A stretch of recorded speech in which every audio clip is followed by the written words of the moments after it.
What are the driving forces behind the cognitive development of a child?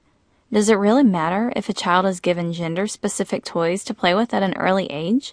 What about teaching a child a foreign language before they can talk? Does this make a difference in their acquisition ability?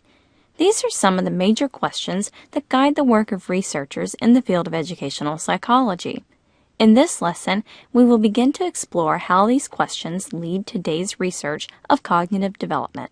There are four major principles of cognitive and linguistic development of children and adolescents.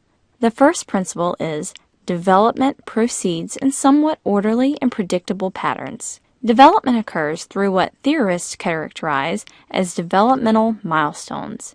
A developmental milestone is defined as the appearance of a new, developmentally more advanced behavior.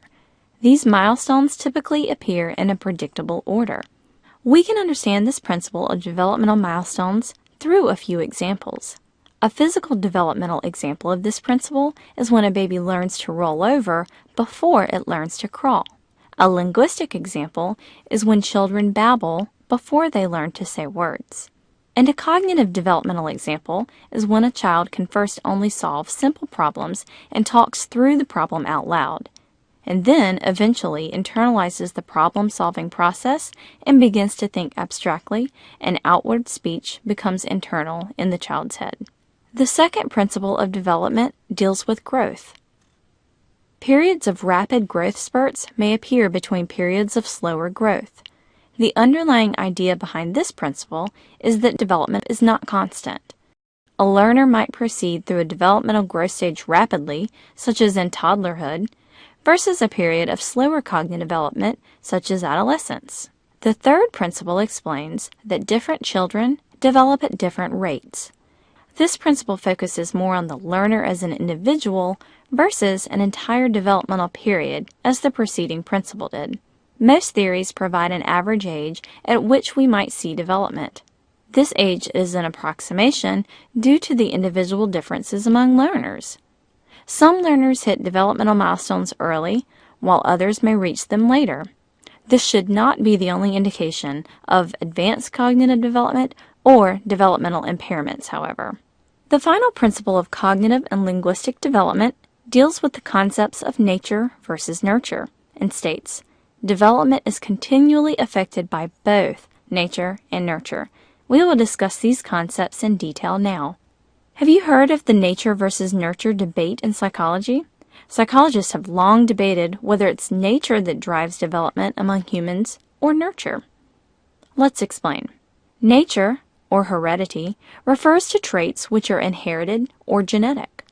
It's a fact that most of the aspects of human development are initially driven, directly or indirectly, by the person's genetic makeup.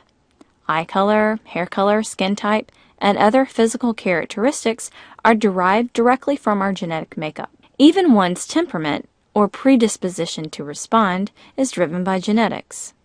Nurture, or the environment, on the other hand, refers to all environmental influences after conception.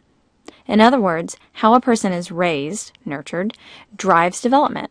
Level of attachment, beliefs, values, and how much attention one is given are all examples of environmental influences. Gender roles portrayed and imposed on children are also examples of nurture.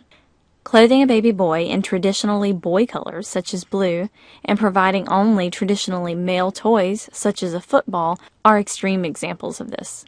Most psychologists today conclude that both nature and nurture play significant roles in the cognitive development of children and adolescents. There are some researchers that still take extreme sides in this debate.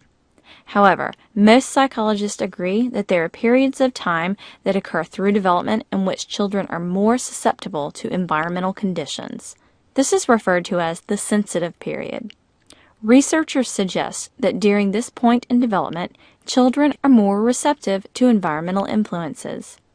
As an example of this is the research conducted on language acquisition, which shows young children can more easily learn foreign languages compared to adolescents. So in conclusion, Today we have learned about the guiding principles of cognitive development of children and adolescents. We know that development proceeds in an orderly and predictable fashion, yet there are spurts of development that occur more quickly depending on the time period of development. We understand that development may occur at different times for each individual child, and we are more familiar with the concepts of nature and nurture and the role they play in the development of children.